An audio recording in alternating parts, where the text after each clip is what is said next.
We begin in Ireland, which on May 25th will vote on whether to repeal what's referred to as the Eighth Amendment, that effectively enshrines a ban on abortion within the Constitution. At present, a woman can only terminate when remaining pregnant could kill her. As a result, it forces many to carry out the procedure in England, as Julia Kim reports. When Amy Callaghan fell pregnant a second time last year, joy soon turned to fear. 12 weeks into her pregnancy, doctors discovered the fetus had a fatal birth defect. Amy decided to have an abortion, but in Ireland, doing so meant she risked 14 years in prison. So like over 3,000 Irish women each year, Amy flew to Britain to have the procedure. All I was thinking on the flight was, how many women are on this flight travelling to get an abortion that they need? You feel like a criminal. You feel like you're doing something wrong. And you just feel so sad. I think we were just so sad and hurt by it, hurt by the whole country thinking that we were criminals. On May 25th, Irish citizens will be asked whether they want to repeal the Eighth Amendment. Enshrined in the Constitution in 1983, it effectively forbids abortion, except in the most extreme cases. Abortions are only permitted if the pregnancy puts the mother's life in danger. In this majority Catholic country, opinions are deeply divided. I believe the only person who gives life and takes life is God. I've done my homework and I know that it's never medically necessary.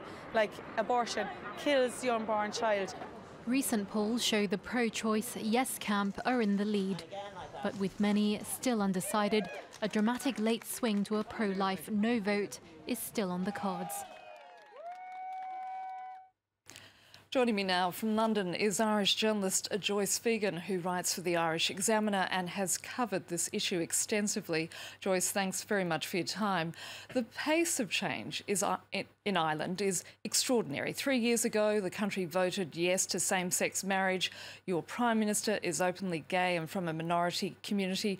But when it comes to voting to repeal that ban on abortion, that still seems to be a red line for many people. It's an extremely divisive and sensitive issue here in Ireland, and here we are in 2018 asking people to remove the Eighth Amendment in its entirety. In recent polls, it shows that it will carry, but it's extremely tight. Well, why is this the case? In 1983, when it was inserted into the Irish Constitution, it needs to be pointed out that it wasn't the government that started this move. A group of approximately 15 organisations came together to form the Pro-Life Amendment campaign. About 12 of these were Catholic organisations, so it does stem from Ireland's Catholic ethos. And this is an unusual referendum, isn't it, in the fact that the government has very much taken a back seat and it's been organised by civil society. What impact is that itself having on the campaign? That's a great point. Because it isn't government-led, it is very much grassroots. But as you say, it's extremely divisive. The leading party in the government at the minute, they're even split on it. They have a vote of conscience. So it's very much a grassroots movement with all sorts of different people. We have lawyers, former attorney generals. We even had an Irish Nobel laureate come out today to say that people should vote to repeal it. And you mentioned there the Catholic Church. And the vote does seem to be, or rather people's opinions about the vote, seems to be a reflection of their rather complicated relationship with the Church. It seems that the Catholic Church is very much the reason why people have this kind of default pro-life position in Ireland. The schools were Catholic, primary and secondary, and when you would be in school you would receive very limited sex education. Even up to recent times, you would be given poems about the unborn, you would be given little badges with small feet on them. So it seems that most people would be pro-life by default until they kind of come up against the realities of life and realise that people seek terminations for all sorts of reasons. But for outsiders, you've got the dichotomy that 3 years ago Ireland voted yes to same-sex marriage. Same-sex marriage and abortion seem to be two very different issues. In the lead-up to the marriage equality referendum the week before, the conversations on the doors with canvassers and with the people of Ireland, it was all about love, it was celebration.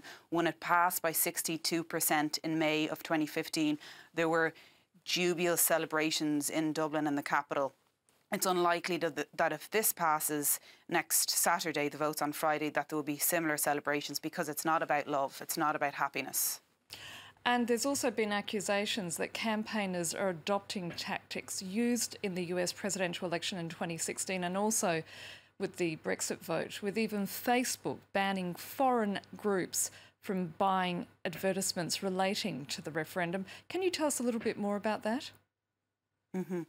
So in and around January just gone, these 3 civically minded people, transparency experts and kind of IT experts, came together and they set up the Transparency Referendum Initiative. They started tracking the Facebook ads, and they started seeing how there was a lot of ads coming in from foreign places, you know, different organisations in different countries, some actually in France, a lot in America, and they were all on the no side of the campaign, and they would be, you know, referring to things like Down syndrome as a grounds for abortion. In the proposed legislation in Ireland, though, disability is not a grounds to be given an abortion. So then there was a lot of discussion and debate around this. It was totally unregulated, and Facebook themselves came out and said that they were banning foreign ads.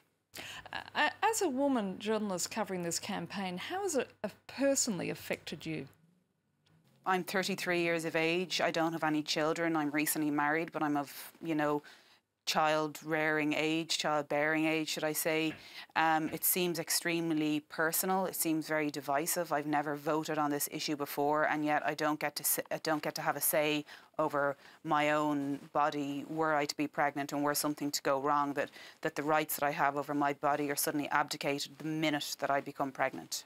Joyce Fegan, we're going to have to leave it there. Thank you so much. Thank you.